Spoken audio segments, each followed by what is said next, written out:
ज्यादातर achievers and professionals इस बात को समझते हैं कि एक पॉजिटिव एटीट्यूड जिसमें ऑप्टिमिज्म और एंथुजियाज्म शामिल है, एक की एलिमेंट है सक्सेस के लिए हाईएस्ट परफॉर्मेंस का। ये जानने के बावजूद ज्यादातर लोगों को हर दिन पॉजिटिव एटीट्यूड के साथ काम करना कठिन लगता है। ऐसा इसलिए है क्योंकि वो मानते हैं कि किसी का एटीट्यूड एक्सटर्नल सिचुएशंस का रिजल्ट है, ना कि जो उनके अपने कंट्रोल में है। एटीट्यूड दुनिया में जो होता है उसका परिणाम नहीं है, बल्कि दुनिया में क्या होता है इसके इंटरप्रिटेशन का निर्णय कैसे लिया जाता है। उदाहरण के लिए वेदर को कंसिडर कीजिए। यूएसए में बहुत से लोग बारिश होने पर उदास महसूस करते हैं और सनी वेदर देखकर अचानक से खुश हो जाते हैं। मिडिल ईस्ट में बहुत से लोग इसके ठीक ऑपोजिट फील करते हैं। उनके लिए ठंडी बारिश एक पेड़ के नीचे पिकनिक मनाने का बहाना है। इसी तरह कई लोग बर्फ पड़ने पर बड़बड़ाते हैं, जबकि अधिकांश बच्चे इससे बहुत खुश हो जाते हैं। ये दर्शाता है कि किसी का रवैया यानी कि एटीट्यूड मौसम की ओर एसेंशियली आर्बिट्री यानी कि मनमाना है। ये मौसम नहीं, लेकिन ये इंटरप्रिटेशन की मौसम का क्या अर्थ है जो उनका एटीट्यूड डेवलप करता है। और ये आर्ग्यूमेंट देना कि बच्चों को बर्फ पसंद है क्योंकि उनके पास स्कूल ना जाने का बहाना मिल जाता है। पर अगर मैं कहूं कि वहां बच्चा कंप्लेन भी तो कर सकता है कि स्नोफॉल की वजह से वो बाहर नहीं खेल पा रहा है, तो इस पर आप क्या कहेंगे? इन शॉर्ट, एटीट्यूड वो मेंटल फिल्टर है जिसके द्वारा व्यक्ति दुनिया देखता है। कुछ लोग दुनिया को ऑप्टिमिज्म के एक फिल्टर के माध्यम से देखते हैं। रियलिटी में हर अचीवर इसी नजरिए को फॉलो करता है। अन्य लोग दुनिया को पेसिमिज्म के एक फिल्टर के थ्रू देखते हैं। चाहे कुछ भी हो जाए, वो हमेशा सिल्वर लाइनिंग में भी क्लाउड्स ढूंढते हैं। किसी भी चीज को मैनिफेस्ट करने का सबसे बेस्ट एंड इजी तरीका है एक positive perspective and attitude develop किया जाए।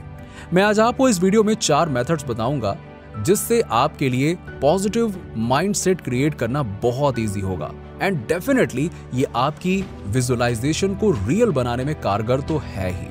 मेथड नंबर 1, एक्सटीरियर इवेंट्स को फिर से परिभाषित या रीडिफाइन करें।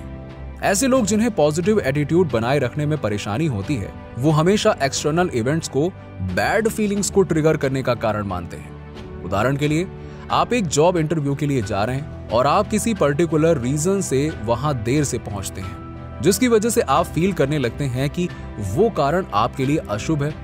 उसकी वजह से मैं इंटरव्यू में लेट से पहुंचा एंड एज अ रिजल्ट इसका असर आपके इंटरव्यू में पड़ सकता है।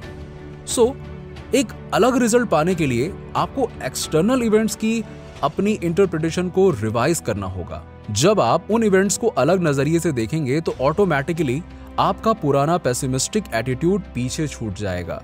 कई लोग फेलियर को बैड एटीट्यूड का कारण मानते हैं, हालांकि असफलताओं को लर्निंग एक्सपीरियंस के रूप में देखना भी संभव है, जो उन एडजस्टमेंट्स को पॉइंट आउट करता है जिन्हें आपको मोर सक्सेसफुल होने के लिए करना चाहिए। फेलियर से चिढ़ने की बजाय ये सोचने में अधिक समझदारी है कि यदि आप कभी फेल नहीं होते तो इसका अर्थ ये है कि आप कोई रिस्क नहीं ले रहे हैं। यदि आप फेलियर से सीखते रहते हैं तो अपने एंड गोल पर फोकस्ड हैं, तो फेलियर्स बस सफलता की राह पर एक वे स्टेशन बन जाती है। मेथड नंबर 2, हर दिन कम से कम 15 मिनट के पॉजिटिव इनपुट से शुरू करें। ऑप्टिमिस्टिक एटीट्यूड अचीव और बनाए रखना आसान है। यदि आप अपने ब्रेन को पॉजिटिव थॉट्स का स्टोर हाउस बनाते हैं, आप उन पर ड्राइंग बना सकते हैं। अगर दिन ठीक वैसा नहीं जाता जैसा आप चाहते हैं, प्रत्येक दिन की शुरुआत पढ़ना या मेडिटेटिव लिसनिंग से शुरू करना ये सुनिश्चित करने में मदद करता है कि आपके पास है ऐसी लाइब्रेरी है जो पॉजिटिव थॉट्स को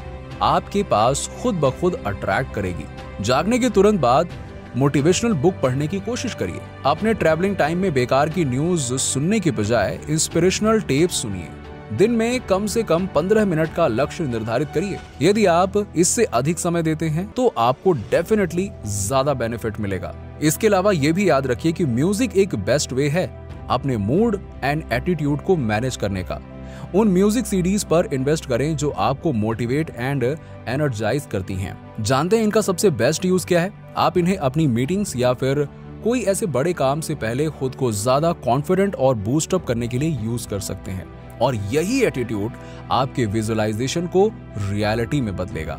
मेथड नंबर 3, अपना एक्सपोजर ब्रॉडकास्ट मीडिया के लिए कम करें।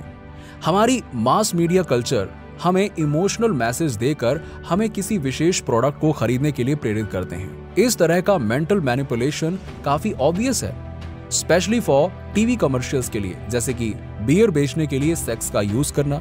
लेकिन यही सब चीज आपके जीवन के बारे में ओवरऑल एटीट्यूड के लिए टॉक्सिक हो सकती है, विशेष रूप से over exposure to news media positive attitude का रियल किलर हो सकता है।